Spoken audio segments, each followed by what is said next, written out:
Dobar dan, lijepi pozdrav svima. Evo nas u najavljenom intervjuu s doktoricom Sanjom Toljan. Dobrodošli u ovaj naš razgovor i dobrodošla doktorice. Hvala vam što ste tako toplo i s veseljem dočekali ovu moju ideju da porazgovaramo i približimo zapravo našoj publici taj mindfulness u medicini. Dobar dan, Ines, ja vas pozdravljam i pozdravljam sve naše slušatelje koji će nas gledati možda i nešto profitirati od ovog razgovora. Pa, ja vjerujem, da. I zaista ako već se netko i odlučio, a vjerujem da će se mnogi odlučiti izdvojiti vrijeme da nešto čuju, nauče, da će ih onda to još i dodatno i motivirati da onda to i primijene. Tako da, evo, vjerujem da će biti nam svima korisno. Čisto uvodno, ja sam Ines Grubišić, voditeljica sam Centra za mindfulness LAR u Rijeci, a moja gošća danas je onako pravi izbor, čak i moji pratitelji su to komentirali, da kako dobar izbor za sugovornicu.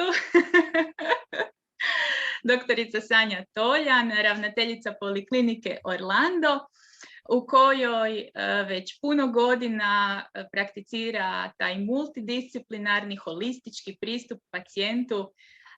To će nam ona više reći šta sve to tu spada, a zapravo u želji da pomogne ne samo, koliko sam ja shvatila, u liječenju problema u kojima zapnemo, nego i u prevenciji takvih tegoba. Inače, za one koji vas tek upoznaju, vi ste autorica 4 knjige, ako sam ja to dobro vidjela. 3 knjige autor i onda je urednica zajedno s akademkinjom de Marine ove zadnje knjige koja je zapravo stručna. Da, znači 3 knjige za običnu, kako bih rekla, populaciju široku. Mm-hmm. To su znači čudesna moć hormona, žene u hormonskoj ravnoteži i muškarci u hormonskoj ravnoteži, a naša knjiga klinička psihoneuroendokrina imunologija zapravo je zajednički rad akademkinje Vide de Marine i mene. Mi smo urednice koje smo okupile 33 autora i nekako ujednačile taj pristup i zapravo znanstveno prikazalo ovo što mi svakodnevno radimo i dali javnosti stručnoj da uči zapravo od nas. Mm-hmm. Pa da, evo ja sam baš gledala taj video sa promocije te knjige, onaj kratki što ste vi bili objavili. I tako je to bilo lijepo slušati, da se iza tog pojma zapravo, ja sam si ga ovdje napisala, bit ću iskrena. Da, još je teže nego otorinolaringologija. Da, nedavno je to bila najduža riječ. Tako, psihoneuroendokrina imunologija. Da se iza tog pojma zapravo krije taj jedan pristup gdje je pacijent na neki način centar priče, a iz svih tih grana medicine uzimamo ono što treba da bismo mu pomogli. Mm-hmm. Da, pacijent je definitivno u centru, nije bolest u centru, nego čovjek. To je velika razlika. Da. Ok, pa evo ako mislite da to pokriva negdje uvodni dio, da li imate možda još nešto? Mislite ja ne volim kad idem gledati neki podcast i onda kad uvod o tom koji će govoriti traje 15 minuta. Aha. Ja odmah idem fast forward. Da. Koga to zanima? Ajmo odmah na stvari. Pa evo, moje prvo pitanje zapravo da krenemo odmah na stvari bi u stvari bilo ovako općenito. Znači mi smo ovaj razgovor nazvale mindfulness u medicini. Pa bi ja vas ovako na početku odmah u glavu, što se kaže, pitala mindfulness u medicini, kako to ide skupa, kako to iz vašeg kuta izgleda, iz vašeg iskustva. Evo, možete nam možda taj dio reći. Možete objasniti. Da, pa evo, ja ću vam sad pokazati, znači ta naša nova knjiga koju smo napravila akademkinje de Marine, klinička psihoneuroendokrina imunologija. Evo ga na stranici 164. te knjige se nalazi jedan čovjek koji je kao u nekakvoj poziciji meditacije, iako mindfulness nije samo meditacija, nego to je stil života. I tu je sve lijepo pokazano šta njemu sve taj mindfulness čini. Znači ovdje imate znanstveno prikazane dobrobiti mindfulnessa. Znači mi danas kad govorimo o psihoneuroendokrinologiji, govorimo o sustavu organizma koji je povezan. Znači, mozak je povezan s imunitetom, imunitet sa hormonima, hormoni sa psihom, sa srcem, sa plućima, znači sve je to povezano. I kad imamo bolest, što ćemo liječiti? Mislim, koji organ da liječimo? Koji je najvažniji organ u tijelu? Koji je najbolesniji? Znate, danas je to jako teško zapravo. I šta se onda događa? Onda ljudi idu kod svakog specijalista za pojedini organ i dobivaju lijekove koji su često puta možda u kontradikciji jedan s drugim. Pa onda nekakve nuspojave, naravno to nije pravi put. Mislim, to definitivno se tako više ne smije raditi. Mislim, medicina je već daleko otišla i zna da to kako danas medicina funkcionira nije dobro. Sad, zašto je to tako? To je tako zbog toga što ne samo medicina to forsira i farmaceutske industrije, nego to forsiraju i ljudi. Ljudima je jako teško prihvatiti koncept u kojoj oni trebaju sebe uzeti kao cijelinu i liječiti se kao cijelinu. Sad, šta je mindfulness u medicini? Mindfulness je terapija koja uravnava živčani sustav. Znači i imunološki i endokrini. Zbog toga što djeluje direktno na, kako bih rekla, na te aktere, znači neurološkog, imunološkog i endokrinog sustava. Djeluje na hormone, djeluje na citokine, djeluje na neurotransmitere. Kako djeluje? Djeluje tako da ih dovodi u ravnotežu. Znači, ako je nešto otišlo previše gore ili previše dolje, kad prakticirate mindfulness, to se odmah nekako dovede se u ravnotežu. To je jedna terapija koja je tako jaka i tako moćna da praktički nema bolesti u kojoj ona ne bih rekla izliječi bolest, ali drastično pomogne. I danas imate na znanstvenim bazama puno znanstvenih radova. Baš evo, moj sin je inače specijalizant neurologije u Cleveland klinici, baš mi je jučer rekao da oni tamo rade mindfulness, jako puno rade znanstvenih radova s mindfulnessom na neurologiji. Wow.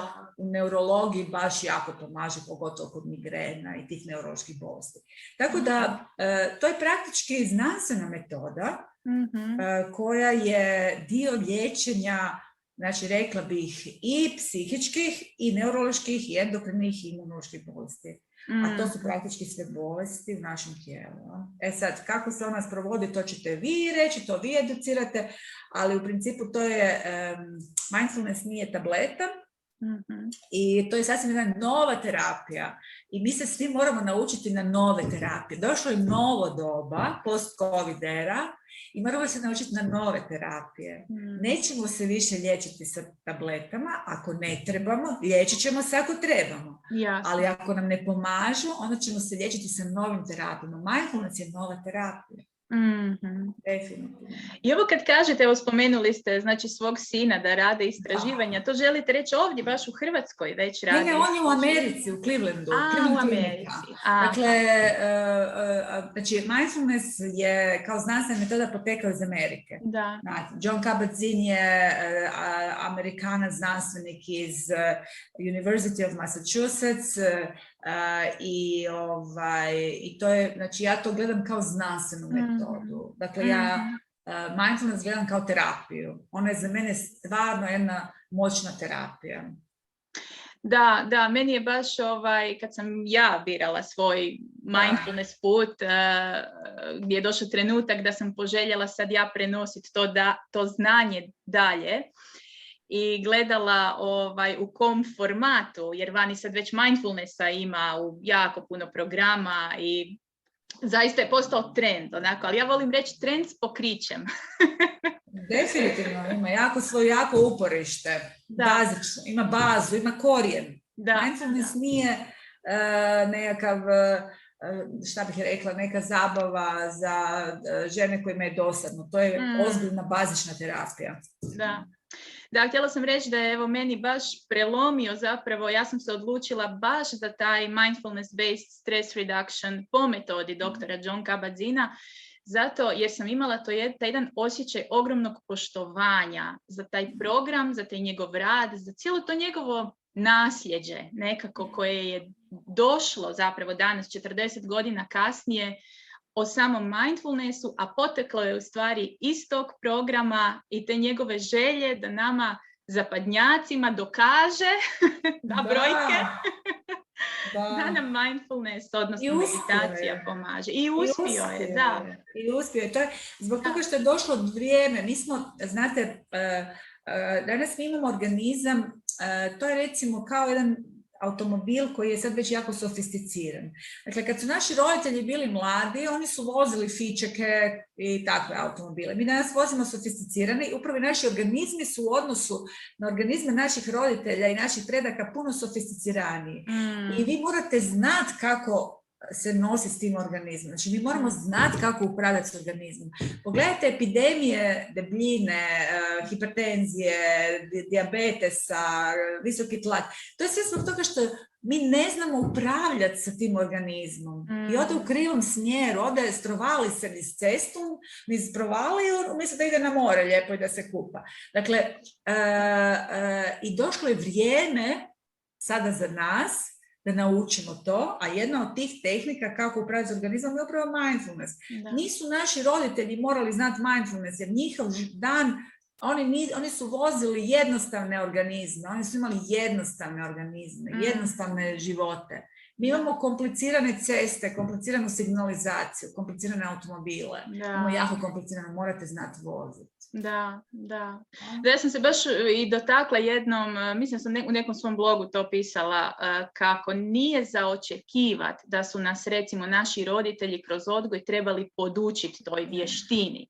Jer su oni živjeli jednostavno, znači ja sam 84. godište, tako da ja pričam samo unatrag zadnjih 37 godina, a da ne govorim još svaku godinu unatrag, vrijeme u kojem su oni, evo recimo mene, odgajali je bilo vrijeme manjka, nedostajalo je svega. I naravno da je formula za jedan sretan život koji si želio prenijeti svom djetetu bila, ne znam, završi fakultet, osiguraj si egzistenciju i tako dalje. Međutim, danas, mojih 37 godina, ja, zahvaljujući njima, imam osiguranu egzistenciju, znači, ajmo reći, te osnovne potrebe jesu namirene. Međutim, ja se moram snalaziti u svijetu obilja, u svijetu u kojem smo pretrpani ponudom informacija, hrane, svega, u svakom smislu riječi obilja, gdje trebam u biti od tog obilja izdetektirati što je opće moje. Kako da ja sad živim po svojoj mjeri. Pa na ono svim tim. Tako da zaista je na nama osobno, da tako sam ja nekako sebi to predočila, da je na meni osobno odgovornost da to naučim. Istina. Mindfulness je upravo odgovor na to što meni treba i kojim putem da idem. To je mindfulness. Znači, Znači, kad god ste došli, ja znam kako ja koristim mindfulness u svojom svakodnevnom radu. Kad se počnemo osjećati pod stresom, onda kažem čekaj, trenutno se nalaziš u ovoj ovakvoj situaciji, ta situacija je dobra ili loša, ajmo vidjeti šta meni sada ova situacija nudi i kako da ja nju iskoristim na najbolji mogući način. I ne zamaram se šta će biti za 7 godina i šta je bilo. To je to kada osvijestite šta je. I taj mindfulness, zato vam je on kaže, aha, sad si ovdje, sad voziš taj svoj auto, sad si tu, pazi, sad gledaj kućiš, hoćeš lijevo, desno. Nemoj misliti, joj, bom ja došao tamo za 7 godina, di bom došao, nego. Tu sada vozi lijepo ovaj auto, vidi kako ti je lijep auto, vidi kako imaš radio, kako imaš brisače, kako imaš klima uređaj. Gledaj kak je lijepi auto, vozi go najbolje što znaš, uživaj u toj vožnji i doći ćeš tamo gdje hoćeš. To je mindfulness. Da. Pa evo, možda ako se slučajno netko i prvi put susreće kroz ovaj naš razgovor sa tim pojmom mindfulness, oko njega ima puno kompliciranih definicija, ali u samoj srži to bi zapravo bila taj naš svjestan kontakt sa sadašnjim trenutkom na onaj najdoslovniji mogući način. Tako je. Najdoslovniji kad jedeš, gledaj u tanjuri, probaj osjetiti okuse. Kad pereš zube, probaj pratiti svaki zub za sebe. Kad se tuširaš, probaj tuširati da znaš šta si, jesi stavio šampon, regenerator, nisi, da ne da izađemo iz kade i uopće jesam se otuširao. Znači, kad radimo da smo u tom trenutku, to je velika mudrost i to vodi do toga da znanstveno, znači kad vi imate tako postavljen stvar da razumijete trenutak i da živite u trenutku, vi ste apsolutno u balansu imunološkom. Šta je, evo, imamo pandemiju. Šta je najvažnije u pandemiji? Imati jaki imunitet. Neće nas spasiti ništa nego taj imunitet. Ja? I možemo sticati imunitet cijepljenjem, što onda ljudi svašta spekuliraju, a možete sticati imunitet i tako da živite u trenutku, da ste u tom svom sadašnjem momentu prisutni i da vas ne zabrinjava toliko ni budućnost, a niti prošlost, jer to nije relevantno za vaše ni hormone, ni neurotransmitere. Važno je ono što je sad. Što vi jedete, što vi pijete, što vi govorite, što vi mislite, s kim se vi družite. To je važno. To diže imunitet.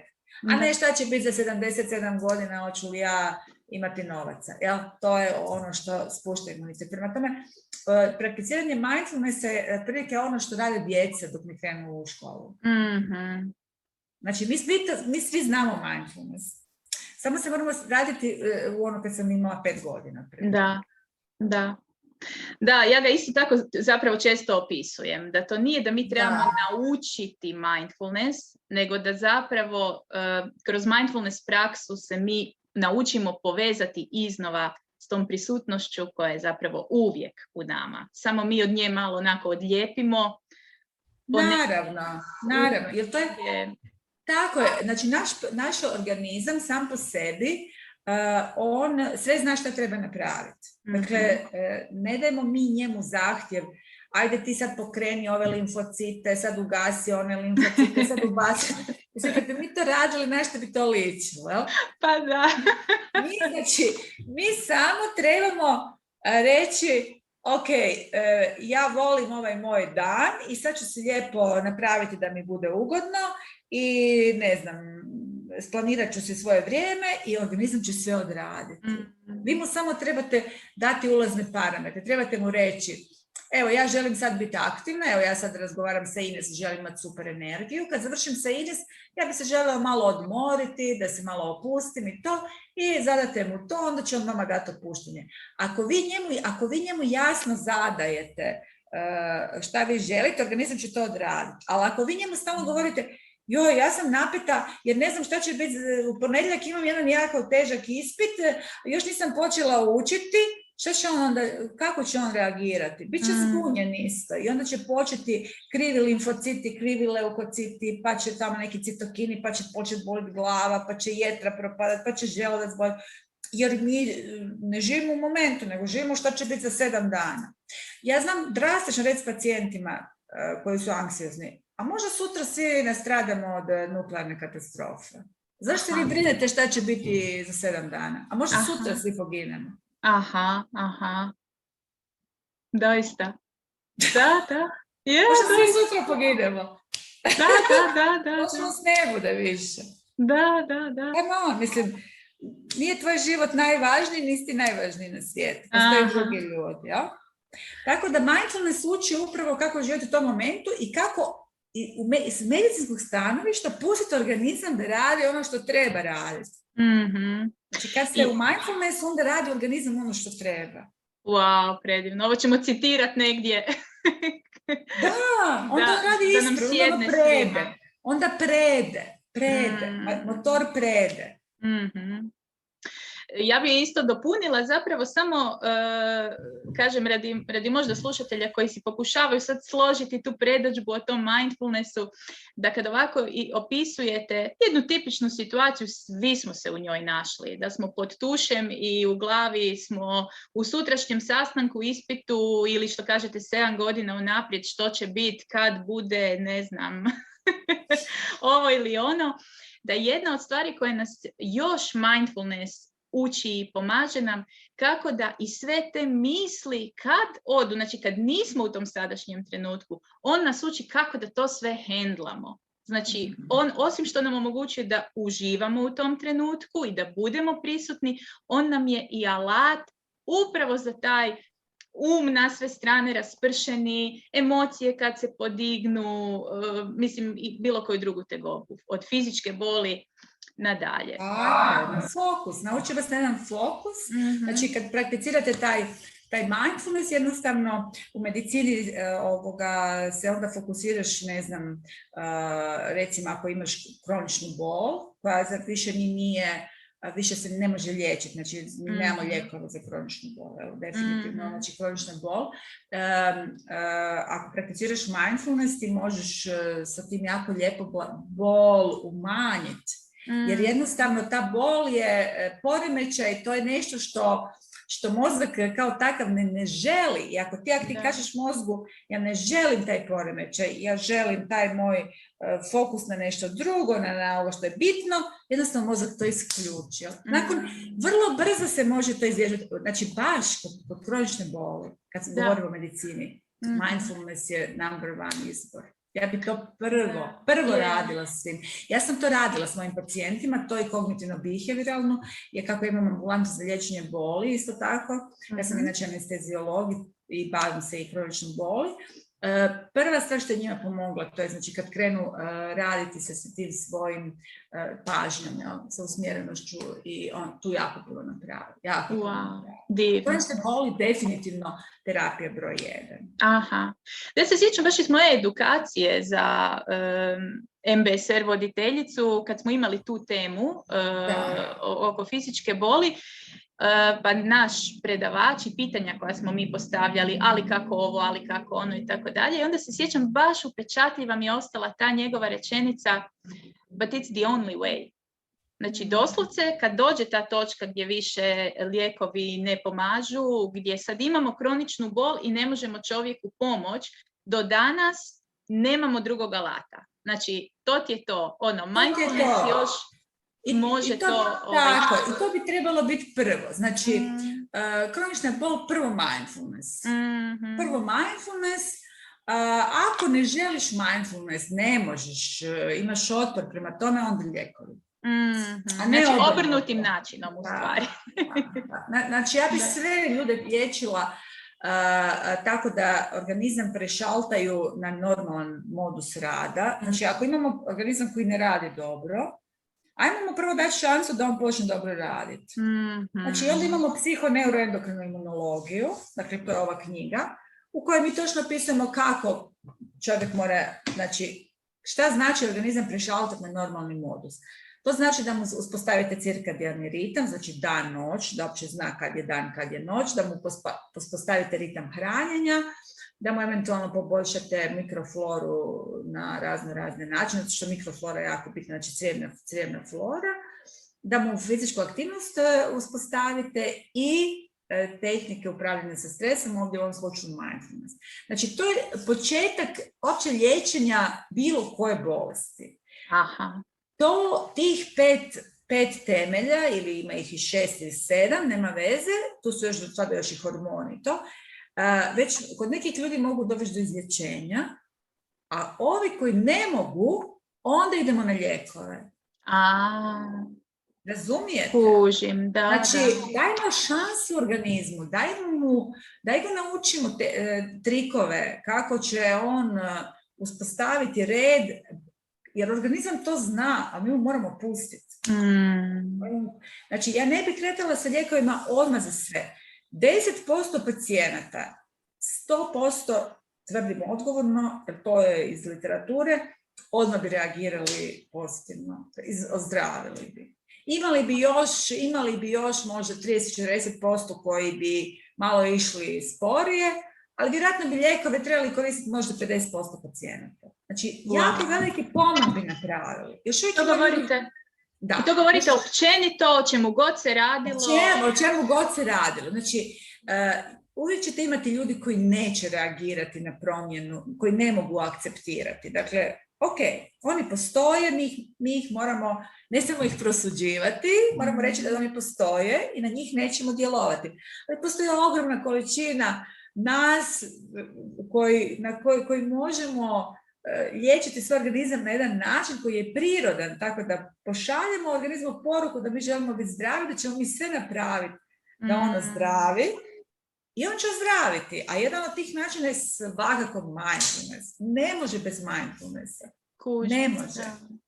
I tako mi vas je divno slušati, onako doslovce ja osjećam onako kako me iznutra evo osnažuju ove vaše poruke i kako stvarno tako puno toga je zapravo u našim rukama i kako su često puta ti naši tako veliki problemi u koje se tako zapletemo, pogotovo kad je zdravlje u pitanju.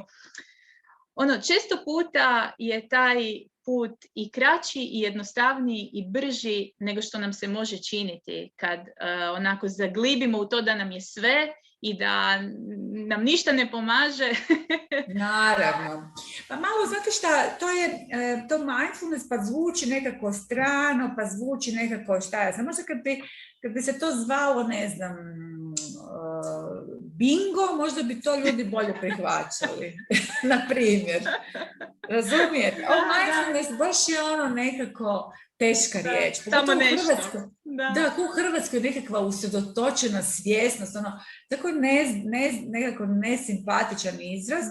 Da. I kad bi to djeca učila od prvog razreda osnovne škole, idemo igrati bingo, mislim da bi svi bili presretni kad dođe vrijeme za bingo, jer bi se odmah nakon toga osjećali jako dobro. Da, i to onaj dio gdje, kad je bingo, kad je trenutak za bingo, ne moram ništa, moram samo biti u onome što već je. Tako je. Opet se vratim u i tu resetiram svoj organizam i lijepo organizam to sve popravi i ja opet mogu ići griješiti ili ne znam šta. Ili vremenom toliko me to sve lijepo obuzme da više ni ne griješim, živim totalno punim plućima, a živim kak treba. Vozim auto po autoputu 200 na sat. 200 na sat vozim. Auto uživa, ja uživam. Sve me, ako sam muško, sve me cure gledaju. To je mindful living. Pa to je, evo, ja mogu potvrditi iz mog osobnog iskustva. Ja unatrag par godina imam temu, meni je moj kronični stres onako uzeo svoju cijenu i ja sam recimo svoju anksioznost uz i psihoterapiju i ja sam poradila na sebi da presložim sebe na te druge načine, ali točno mogu dan danas, evo ja sad mindfulness prakticiram već jedno 6 ili 7 godina, mogu reći dan danas da točno mogu primijetiti razliku. Kad onako imam tu svoju redovitu praksu, kad izdvojim u danu vrijeme za meditaciju, bilo da je to 5 minuta, 15 minuta ili 45 minuta, ovisno o danu, ali postoji taj jedan ritam, kontinuitet, vidim kako život klizi. Kad se dogode se periodi da onako ispadnem iz tih tračnica, da me ponese ovo pa ono, pa preskočiš jedan dan, pa drugi, pa treći, pa peti, odjednom nekako sad se krene raspadat onako sve oko mene i onda se iznova vratim i tako to ide u ciklusima. Ali želim reći da točno mogu, evo sad već nakon puno godina iskustva, potvrditi da ko jednadžba radi. Evo, meni moj muž zna reći, koji uopće nije u tim sferama, zaista onako nije uopće taj tip, ali vidi na meni, kaže onako, ajde molim te, jel meditiraš? Daj, obnovi malo tu svoju praksu, jer vidim da ti čini dobro. Vidim da ti čini dobro.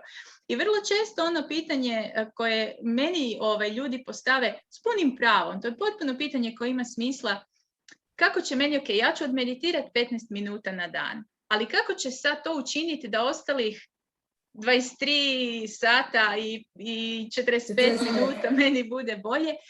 Pa evo, ni ja ne znam kako, ali zaista se to nekako prelije i ja to volim onako slikovito opisati da je tih 15 ili 20 ili koliko god minuta meditacije na dan kao tuširanje za um.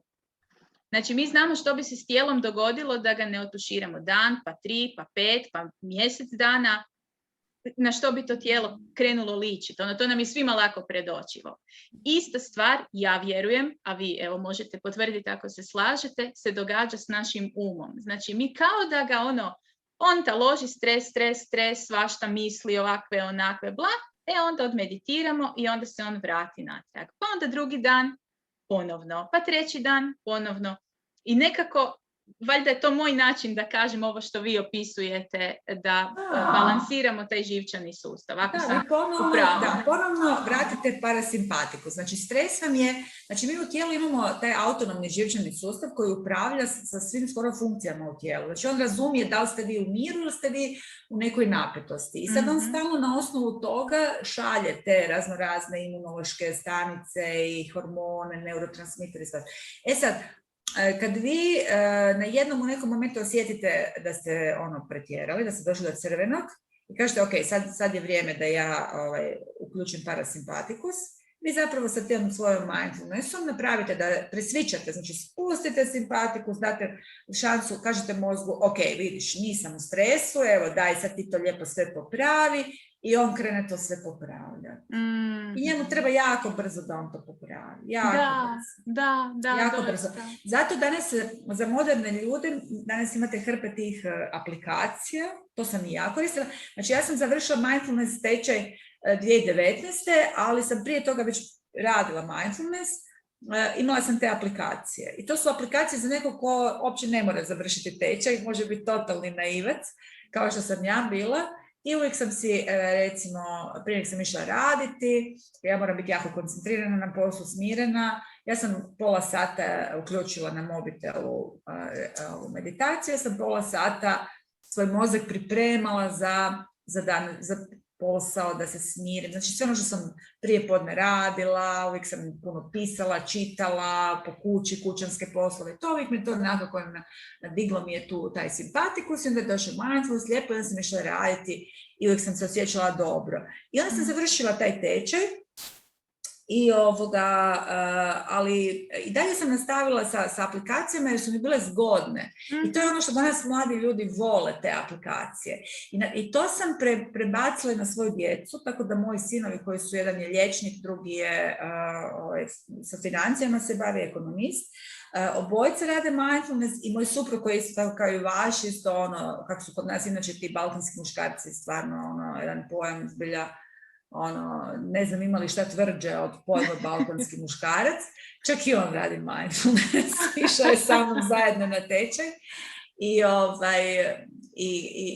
ja ga ne kontroliram, jasno, ali on meni kaže da mu to puno pomaže.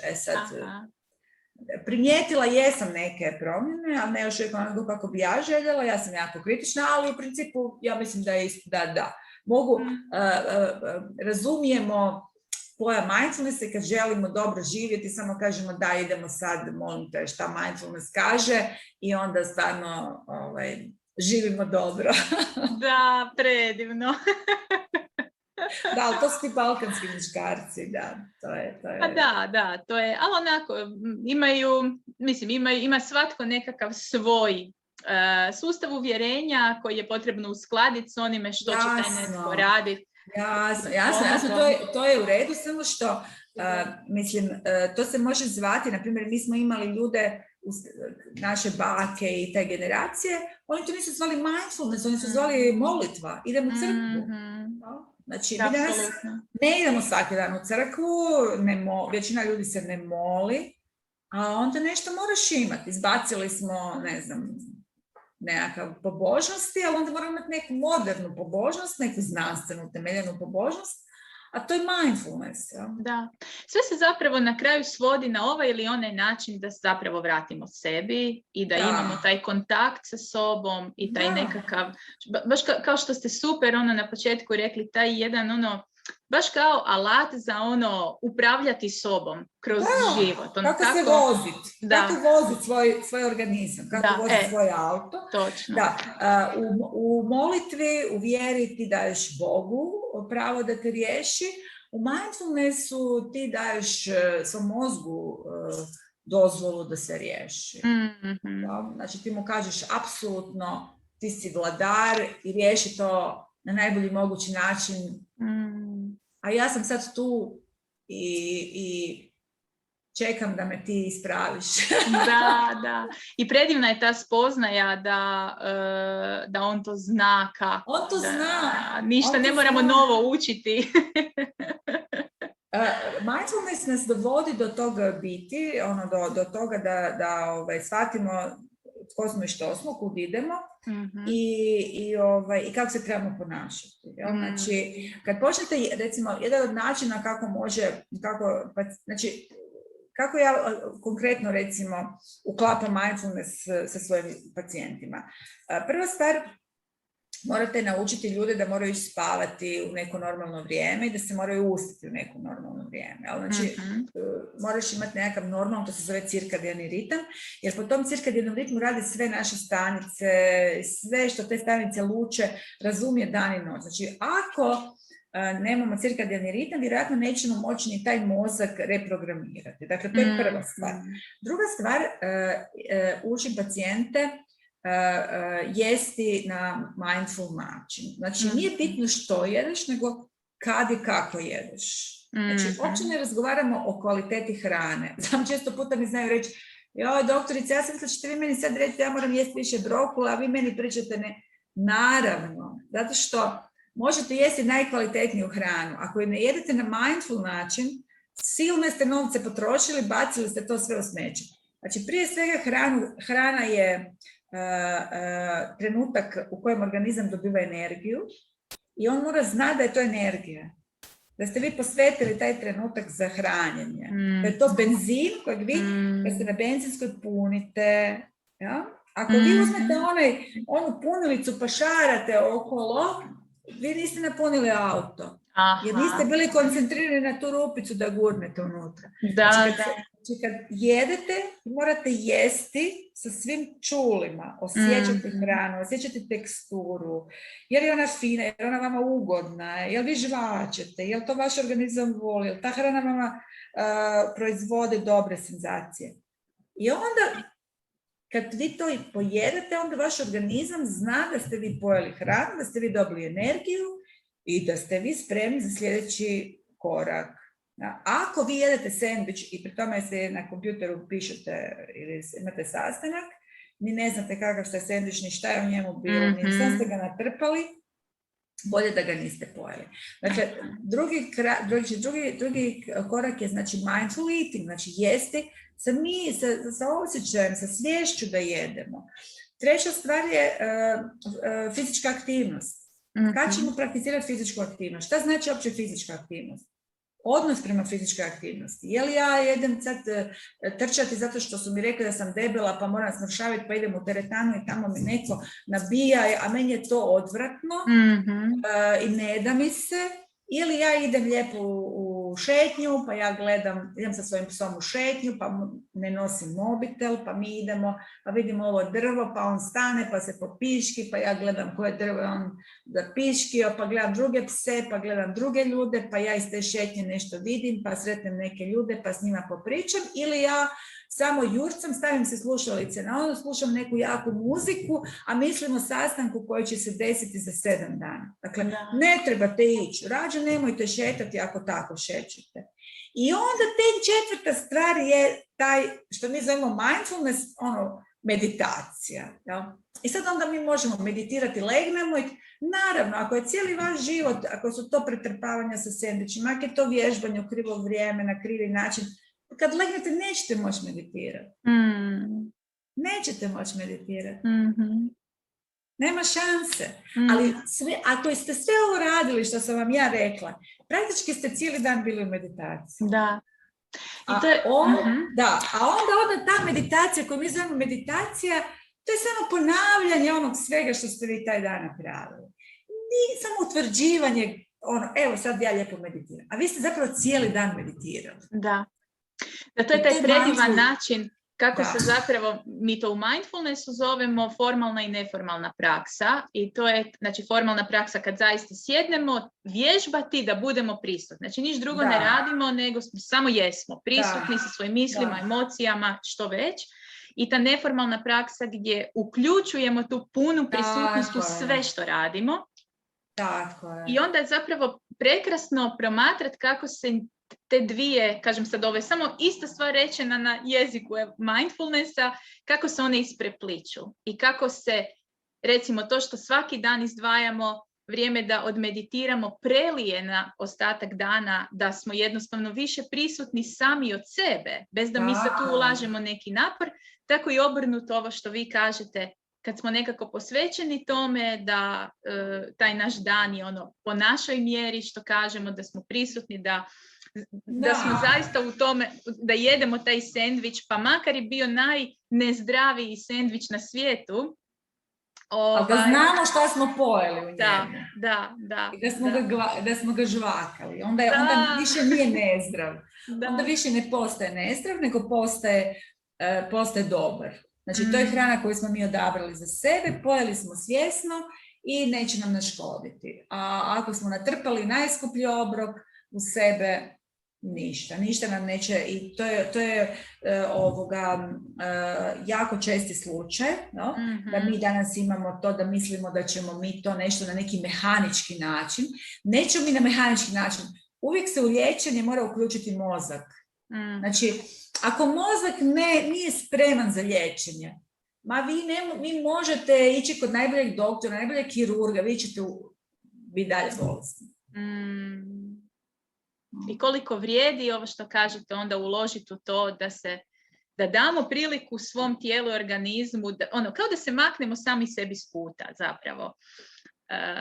Užasno teško, ja bih rekla da je to, evo ja imam jako puno poznanika koji uopće koji su ljudi obrazovani, ja ne govorim o pacijentima, to je jedna posebna ekipa ljudi koji, kad si pacijent, onda pacijent znači u biti neko ko trpi, ko je strpljiv, ali pacijenti su nestrpljivi i ne žele trpjeti. I to je jedna kategorija ljudi s kojima je jako teško raditi. Ali recimo, vi radite mindfulness sa ljudima koji su zdravi, ili ja imam svoje poznanike, i jako su ljudi u otporu da bi živjeli, da bi prakticirali mindful, taj living.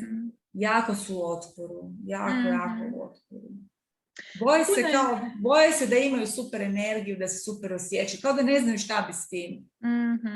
Bolje je moje mala kućica, jadna sva poderana, nego da ja živim punim plućima i da se super osjećam. Da, i da je ta odgovornost stvarno u mojim rukama, a ne... Da mi je lijepo, da uživam u životu. Ja ne znam, ja sam veliki hedonist i volim to uživanje i valjda zato tako i prenašam to na ljude. Ja zaista mislim da svako od nas može uživati. Zaista mislim da nema prepreke da nitko, da neko da nas pati. Sve nam je dano, predivno nam je dano. Da. Znači, tu ne govorimo o novcima. Ja bih samo htjela reći, ja bih samo htjela reći da najmanji utjecaj, dakle, danas da preživiš treba ti određena količina novaca i danas mi u zapadnom svijetu možemo na jednostavan način doći do određene količine novaca za preživiti. A za život ti ne treba ništa. Ovo je za preživljavanje. Za život ti treba samo volja, strast. To je ono što ja zovem libido. Da. Libido je životna energija. A nju se hrani tako da se organizam ide spavat, da je aktivan po danu, da je fizički aktivan, da jede mindful. Evo, vidite, vi smo zatvorili krug. Da. To je život, a jedno je preživljavanje. To Anglezi imaju lijepo, imaju life i living. Mi se kažemo život. Ali zapravo life je jedno, living je drugo. Life je puno veća kategorija. Život je puno veća kategorija od življenja, od preživljavanja. Pa da, i od tuda zapravo onaj naš osjećaj koji nas onako uhvati, da kao nismo prisutni u svom vlastitom životu. Kao živimo, ali na nekom nivou znamo da preživljavamo. Preživljavamo jer jednostavno neko ima očekivanja, pa i mi imamo očekivanja, pa jesu ta očekivanja realna, nerealna, pa kakva su, pa onda živiš čim počnete živjeti mindful, čim počnete jesti mindful, čim počnete vježbati mindful, fizički biti aktivni mindful, na jednom shvatite, wow, pa di mi je život? Daj da se život ostvarim. Da, predivno. Na jednom onda počnete bacat, kao i ja, što sam počneš bacat, bjesomučno bacaš, jer te sve to smeta, jer te guši, jo? I možeš živjeti od jedne majice. Da. Da, to je ono, evo isto što smo na početku spominjali. To je to pronalaženje svog u tom obilju svega što mislimo da nam treba. Na jednom si slobodan si, na jednom pronalaziš takve iste ljude kroz sebe koji su takvi. Počnete komunicirati kao što smo se i nas dvije našle. Počneš vidjeti kako je to život lijep, kako ima puno ljudi koji tako misle, ali ti nisi bio spreman za to čuti, pa sad to, evo, oni su došli tu i sad ćete vi zajedno razgovarati, ići ćete u prirodu, ići ćete na more, smijat ćete. Dakle, nađeš ljude koji su takvi i onda ta tvoja teorija ima smisla, a oni ljudi koji nisu takvi, s njima više nemaš ništa zajedničko, to su tvoji bivši prijatelji koji su odabrali svoj život, ti si odabrao svoj život, i ti si zdrav i kao takav si čudan. I to ja znam reći pacijentima, vi ako želite biti zdravi, vi zapravo birate usamljenički život i čudan život. Jel? To je rijetkost. Ali evo, mi dajemo šansu onima koji to žele, nećemo nikog tjerati. Da, i ono što nas mindfulness uči je da je najsnažnija metoda zapravo taj vlastiti primjer. Nikad se u mindfulnessu ne bavimo mijenjanjem drugih ljudi, dapače, kroz mindfulness učimo kako biti s onim što je izvan naše kontrole, kako prihvatiti neprihvatljivo, jel ono, uvijek se vraćamo sebi i onda je na neki način to naše svjetlo, da tako kažem, zapravo ono što samo od sebe se prelije, pa i na vašeg balkanskog muža, što kažete.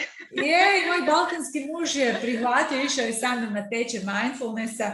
U Hrvatskoj isto, tu u Zagrebu ima isto tih dosta lijepih tečajeva, tako da smo mi isto išli na jedan tečaj i to je bilo prekrasno iskustvo. Ja sam na osnovu tog iskustva tako isto započela jedan tečaj zajedno sa Makrom Novom. Znači, mi radimo tu psihoneuroendokrino-imunološku rehabilitaciju i isto sam po uzoru na mindfulness rekla da to mora trajati 8 tjedana. I onda su se jako, ti potencijalni su se bunili da oni nemaju vremena, to dugo. Jedna smo mi skupili nekakvih 10-ak korisnika, jer kao što će to tako dugo. Na kraju, nakon 8 tjedana što smo se mi viđali, šta su one tražile? One su tražile, dajte sad da se još viđamo. Tek sad smo ušle u problem. Kužite tako ljudi? Dakle, to je taj 8 tjedana mindfulness. Ja? Znači, ja stvarno sam svjesna da tih 8 tjedana, to je samo inicijacija. To je inicijacija. Tek onda otvoriš i kažeš, aha, ajde, idemo se baviti mindfulnessom. Da, smijem se jer je to moje iskustvo sa mojom zadnjom grupom koja je sama sebi kreirala u stvari post MBSR sami od sebe nakon 8 tjedana kad su došli na post intervjue koje imamo s odmakom od mjesec dana da vidimo kako sve to što su naučili je zaživjelo u njihovim životima. Zaključak je bio, ok, a sad nam osmisli nešto, ne mora biti svaki tjedan, ali sad nam osmisli nešto da se imamo čemu vraćati, da održavamo tu praksu, jer zapravo redovito ljudi osjete veliku promjenu, osjete da im to čini dobro.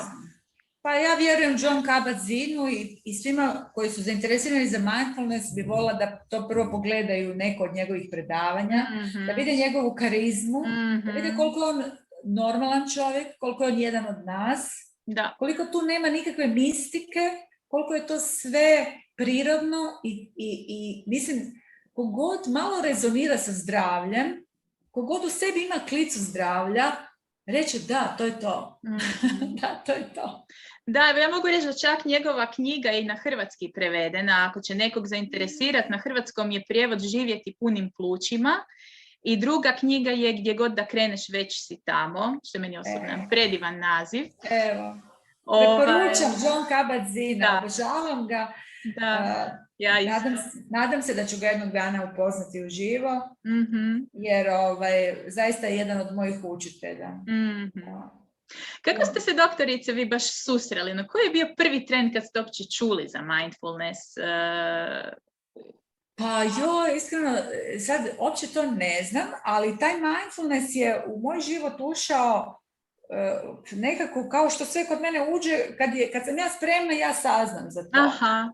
Znači, i onda nešto na jednom se pojavi neki mindfulness. I međutim, ja imam jednu crtu da sam ja jako proaktivna. Ja sam rekao, mindfulness, gdje ne da pročitati, bravo, super. I ja sam odmah ovdje uzela jednu mladu psihologinju koja je s mojim pacijentima radila mindfulness. Znači, ja sam odmah krenula mindfulness. Pregledala sam, to je genijalno za moje pacijente. Nema šanse da oni to nauče ako ih ja ne natjeram. I onda su, znači, svi koji su dolazili kod mene, odmah su išli kod Line i Lina ih je odmah učila mindfulness. Samo je bio uvod u mindfulness. Znači, ona njih trebala samo zainteresirati. Aha. I mi smo to prakticirali 2 godine dok nije počela korona. Aha. Je došla korona, onda više pacijenti nisu dolazili da radimo online, onda smo to ukinuli. Ali ja sam bila svakodnevno izložena tom mindfulnessu, vidjela sam koliko malo ljudi je to zapravo ozbiljno doživjelo, a koliko su mogli od svega toga jako, jako puno profitirati. Mm-hmm. I onda sam rekla, pa sad taj mindfulness ćemo dići na višu razinu, pa ćemo napisati knjigu za liječnike, pa neka oni malo to uče, neka očito mora sa svih strana ići ta istina o mindfulnessu, jer to je, samo ja mislim da taj riječ mindfulness skriva, iskreno. Ja, i slažem se, i samo što ako ju pokušamo prevoditi, onda se još dodatno zapletemo. Toliko loše, antipatično, kažem da se zove bilo kako, da se zove bingo, mango, mungo, samo da se ne zove mindfulness. Da. Da, pa meni je bilo isto lijepo čitati iz tih knjiga i slušati od doktora John Kabat-Zina, gdje u tim počecima, onako, ima na YouTube, ja ću okačiti ispod ovog videa sve izvore koji mogu još nekoga dodatno, koga bude zainteresiralo. Ima jedan dokumentarac o tome kako je rastao MBSR i kako je rastao njihov danas svjetski centar sveučilišni za mindfulness, gdje su onako počeli iz te jedne sobice male u podrumu, pokušali prenositi tu poruku i može se pročitati u njegovim knjigama i čuti od njega ta jedna velika zahvalnost za kolege liječnike koji su na tim počecima zapravo upućivali svoje pacijente, kardiolozi svoje, neurolozi svoje, imunolozi svoje, upućivali u taj neki novi, smišljeni program koji su oni pokušali ponuditi i na taj način u biti dali neko povjerenje, onako, kad čovjek čuje da mu liječnik to preporuča, s puno većim povjerenjem će se odlučiti za to nešto novo, pogotovo tada, 70. godina u Americi pričati o meditaciji je bilo nezamislivo. Nisu oni ni pričali o meditaciji tada, oni su pričali o tehnikama smanjenja stresa, jer su bili svjesni da je otpor još bio prevelik. Problem je to što kod nas ne možete dobiti na uputnicu, znači tehnike smanjenja stresa. To ljudi se moraju sami plaćati i onda već tu ih to odbije malo, nisu baš voljni, misle ako nešto nije u sustavu da to ni ne djeluje. Tako da onda je premalo ljudi koji se time bave. Evo sad recimo kako je krenuo COVID, probajte dobiti termin kod nekog psihologa ili kod vas, to su užasne liste čekanja.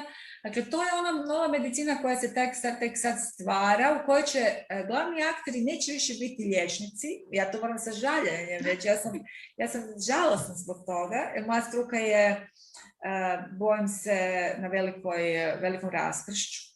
Javljaju se ljudi, dakle, psihoneuroendokrinologiju hoće učiti biolozi, hoće učiti farmaceuti, hoće učiti nutricionisti, više nego skoro pa liječnici, barem iz mog iskustva koji mi se javljaju na moja mentorska seminare. Znači, jako puno ljudi koji nisu iz medicine, što je fenomenalno. Jer ovo što sam ja vama rekla, to je medicina koja ne treba tabletu. Da. Ako ćeš trebati tabletu, ići ćeš kod nekog doktora koji ima pravo propisati recept. Ali puno ljudi će već na ovom segmentu moći zdraviti, da nije ni došao. možda je to zapravo izlazi situacije da se toliko ne zatrpavaju te liječničke ordinacije, da ljudi toliko ne obilaze čekaonice, da to na nešto tamo liči, da kad dođeš kod doktora, da doktor ima ovak sat i pol vremena za tebe porazgovarati, a ne da te riješi u 5 minuta. Da. Ali možda upravo ljudi koji će se baviti sa liječenjem iz druge pozicije, iz pozicije gdje će vam pokušati da vaš organizam samo zdravi, oni će odraditi veliki dio posla. I tu ste vi i svi ovi koji niste doktori medicine, ali ste itekako liječnici. U tom širem smislu, da. U tom širem smislu, da. To je malo pogrdno neki iscijelitelji. Nisu to iscijelitelji. To su isto tako, to je medicina. Medicina je sve što ozdravljuje. Sve je to medicina. Samo da li imate diplomu medicinskog fakulteta ili diplomu, ne znam, biologije na PMF-u, to tak nebitno. Bitno se vi bavite medicinom, razumijete? I to je tu ta psihoneuroendokrinologija i onda taj vaš mindfulness koji je zapravo dio, neko će doći i će reći, ja želim ozdraviti od hormonskih poremećaja, evo ja ću ići kod Ines na mindfulness. I on će kroz mindfulness doći i do cirkadijanog ritma, doći će on i do hrane, jer će ga to dovesti, neminovno će on doći do toga. Isto ako neko dođe kod mene, ja ga drilam da mora jesti 3 puta na dan, da mora jesti mindful, doći će on onda i do mindfulnessa, do meditacija, jer jednostavno toga vuče, znate. Pa ako ode kod dobrog nekakvog trenera, pa ga on nauči kako pravilno fizičku aktivnost izvoditi, doći će on do mindfulnessa, on će sigurno doći iz bilo koje pozicije. Medicina je samo jedna ta koja liječi.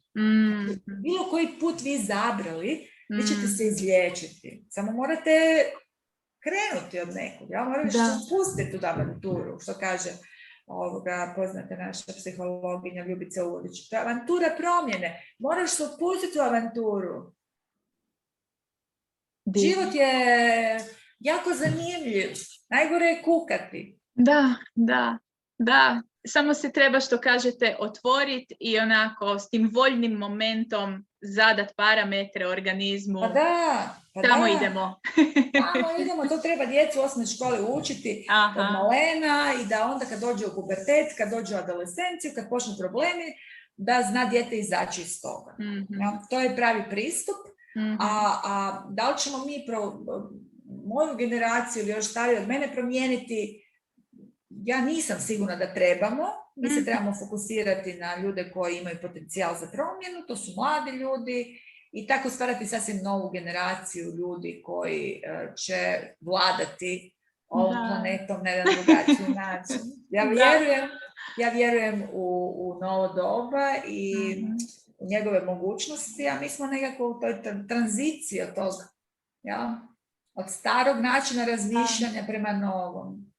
Da, i zaista može biti u engleskom imaju tu predivnu riječ overwhelming, za koju ja isto ne znam pravi prijevod, ali može nam se činiti da je zaista tako previše svega i pogotovo u ovih zadnjih 1.5 dana i onda se korisno podsjetiti na to da u cijelom tom previše, u svemu tome naš jedini zadatak u biti da se mi vratimo sebi, da mi budemo dobro.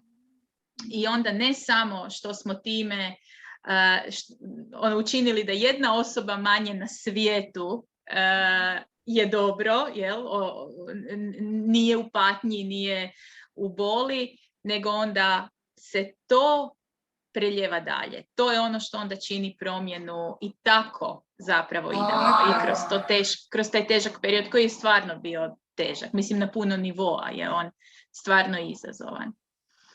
Idem časak samo provjeriti da li smo mi pokrile sve što smo obećale. Ajde. Što smo obećale dotaknuti. Jesmo puno toga, u biti možda ne u formi nekog konkretnog pitanja i odgovora, ali kroz razgovor je puno toga u stvari se reklo. Zašto smo tako puno pod stresom? Mislim da smo to pokrili u onoj priči o tom modernom načinu života i kako funkcioniramo, što kroničan stres čini našem zdravlju i ima li rješenja, kako mindfulness pomaže našem zdravlju. Evo, vjerujem da smo to sve obuhvatili. Da, evo, može li liječnik preporučiti svom pacijentu meditaciju? To smo isto odgovorili. Pa može i treba. Aha. Ja sam, kad smo promovirali ovu knjigu, a onda sam ja baš u tom nekakvom u tom jednom predavanju rekla da zapravo sad trebaju napraviti nove algoritme za liječenje. Znači, kad je ovo znanstvena knjiga napisana, znači ona zahtijeva promjenu liječenja, paradigme liječenja.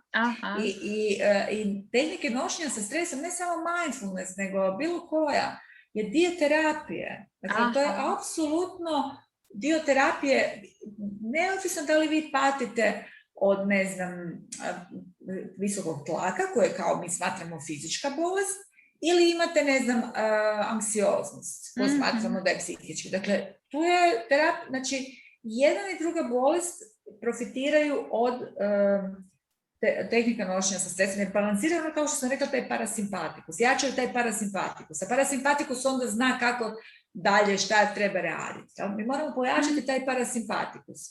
Znači, čim vi počnete disati, vi utječete na jedan živac koji se zove vagus, a vagus je parasimpatikus. Ide odmah u mozak, aha, disanje dobro, znači mir je, znači sloboda je, znači rat je završio. Ajmo reparirati.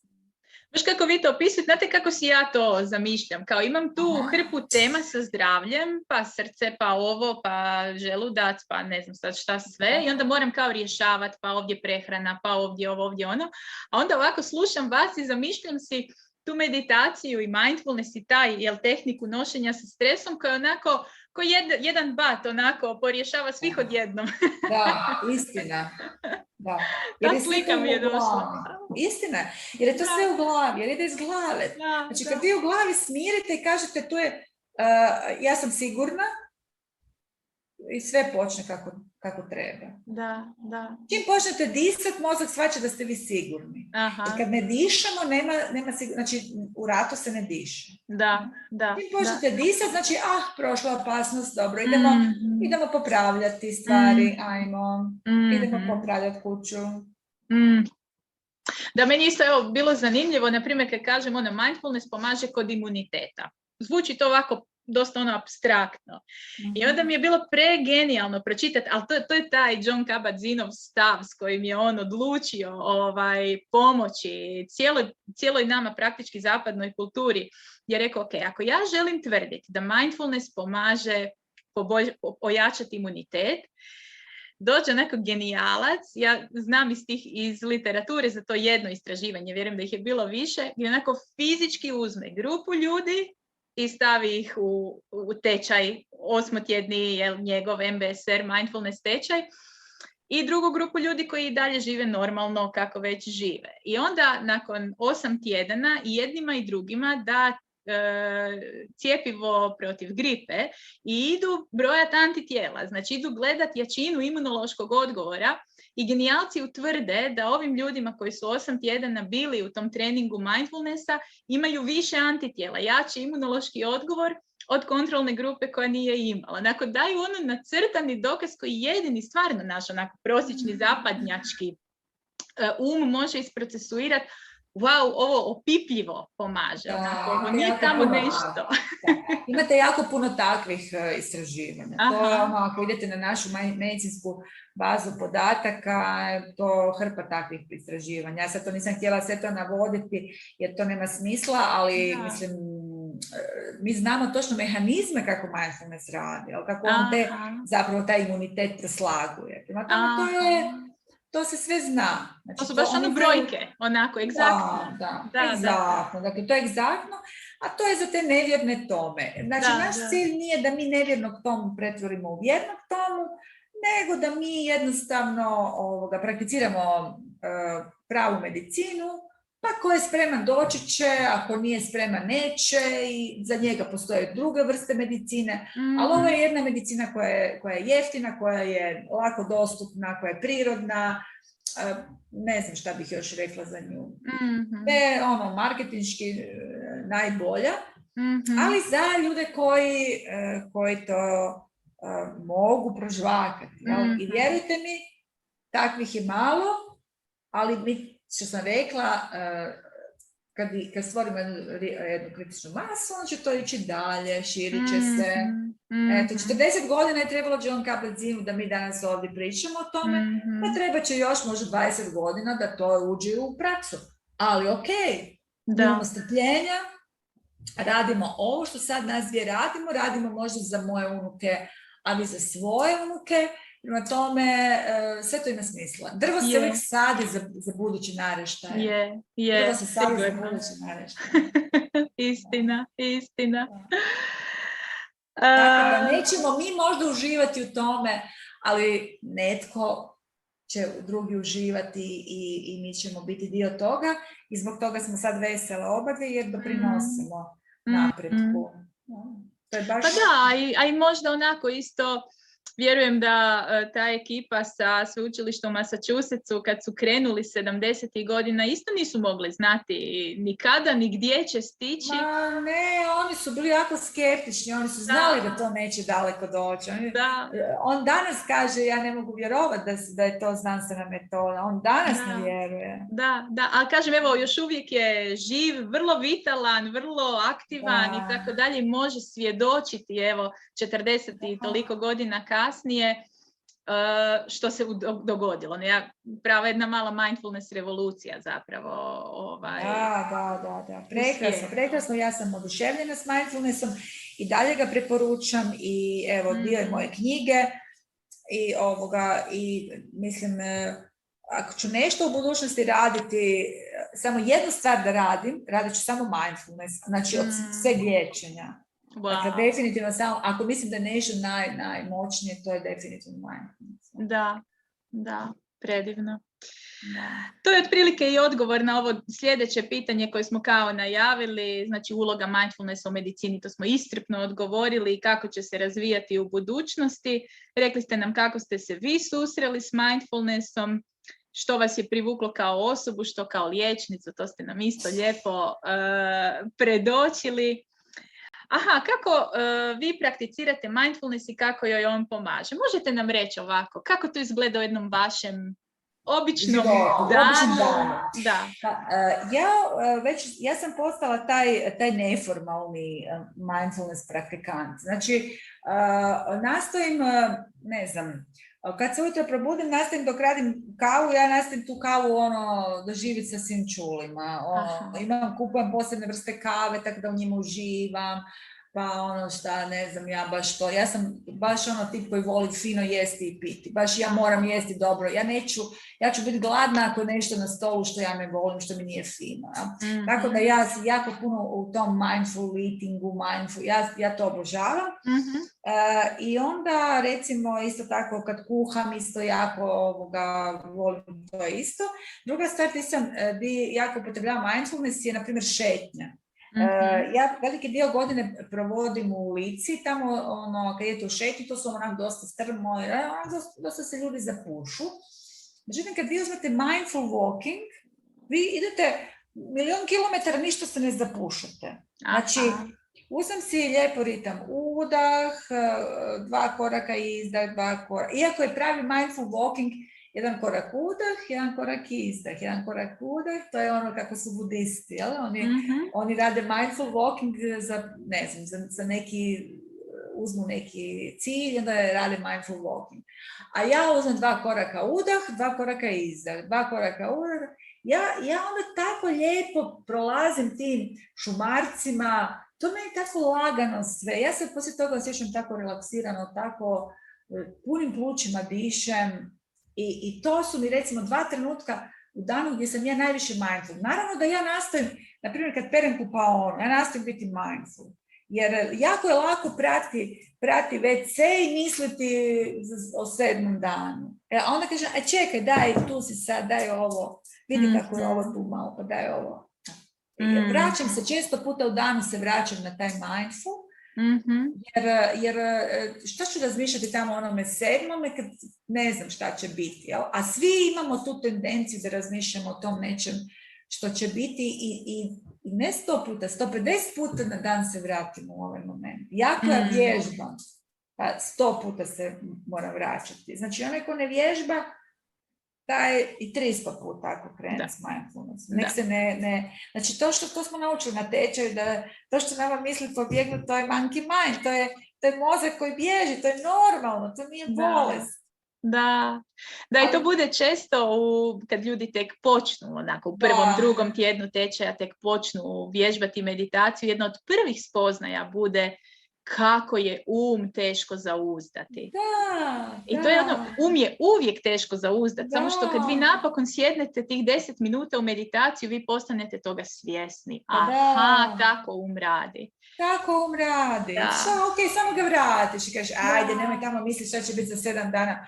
Gle, moraš da tu opet ovaj WC, vidi kako je prljavi to i sve je lijepo. I kako to, šta mozak onda misli?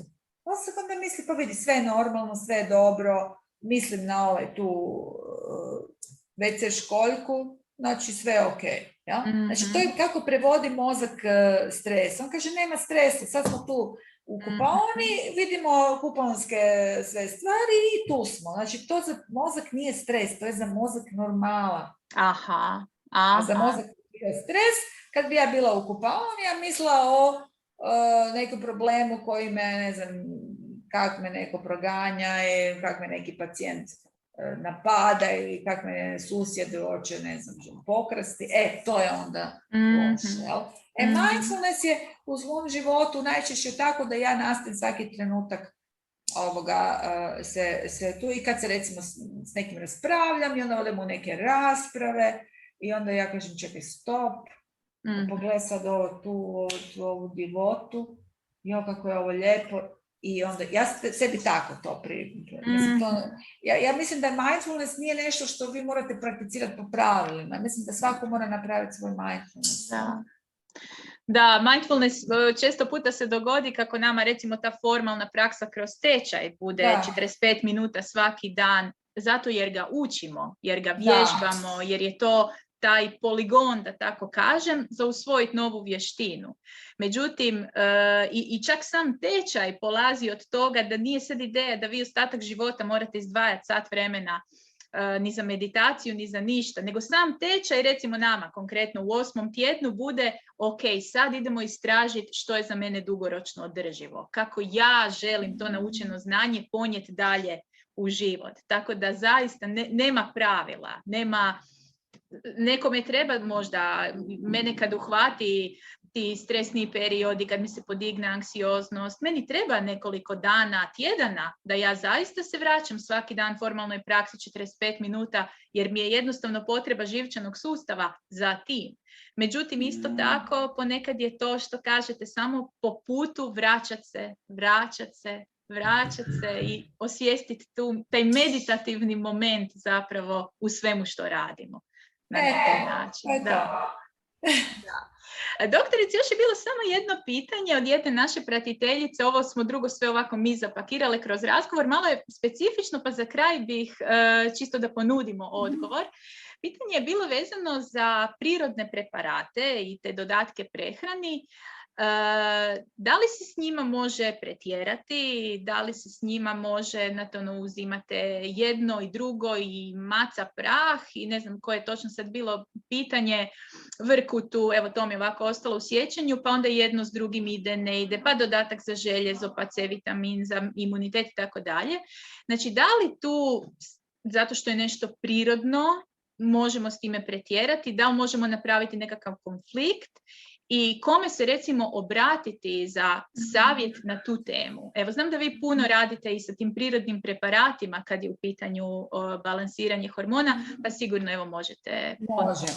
Evo ga. Znači, osoba koja ne prakticira mindfulness u svom životu, nego živi kaotično, bih rekla, može doći do toga da i kaotično, recimo, uzima te dodatke prehrani. I onda zapravo ni taj organizam ne zna zašto ona to uzima i nema nikakve koristi. Aha. Ok, znači može kupovati najskuplje, najbolje, upravo što sam ovo rekla. Ali ako ni ne razumije, ako uzima to ili neko rekao, negdje pročitala, pa se sad očekuje od tog preparata čuda nekakva da se dogode, vjerojatno ništa, 0 bodova, kako mi kažemo. Znači, kad uzimamo preparate, isto moramo baš mindfulness moramo jako upotrebljavati. Znači, neki preparat vas jednostavno pozove k sebi. Jednostavno osjetite da ga trebate. Ili ste čuli, vozite se tramvajem, neko priča o D-vitaminu. Aha, to je D-vitamin, možda meni treba D-vitamin. Možda je baš u tom razgovoru, pa ste došli kod frizera, pa vam je frizerka rekla, pa malo vam je kosa suha, pa dajte si uzmite možda cinka. Pa onda si vi malo promislite o tome da li vi mislite da vam taj cink treba ili vam ne treba, je li ste vi već negdje čuli za taj cink, pa vi još ćete razmisliti. A onda šećete za 2 dana, pa opet neko spomene cink. A možda bi vam fakat trebalo malo cinka. Znači, to je onaj način kako vi sebi sami možete pomoći, to je to intuitivno uzimanje dodataka prehrane. A druga je stvar kad vi dođete kod liječnika ili neko ko se bavi, on će vama to onda dati po onome što on vidi kod vas, nikako intuitivno.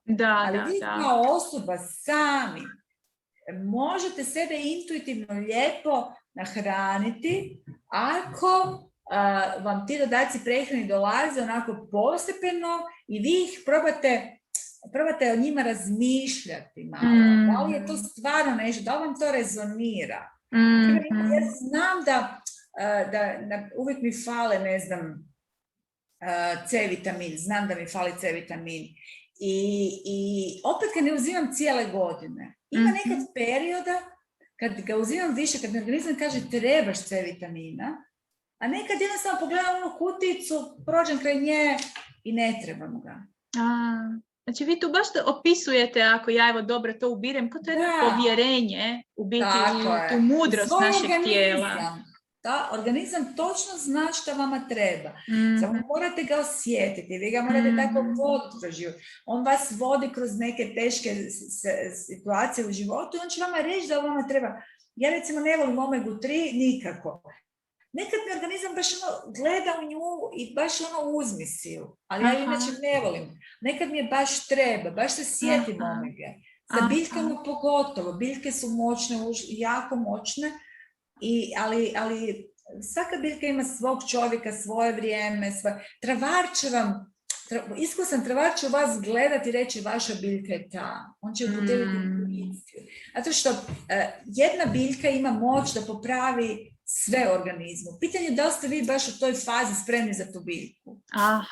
Da li je ta biljka vaša biljka? Da li vi tu biljku, kad ju uzmete, da li ona vama miriši ili smrdi ili ne znam, da li je to. Dakle, velika je mudrost prirodnog liječenja i nije za čovjeka koji je inače živi neprirodno da se liječi s biljkama. Mislim, ja to ne podržavam, mislim da je to kontraproduktivno. Onaj koji živi neprirodno,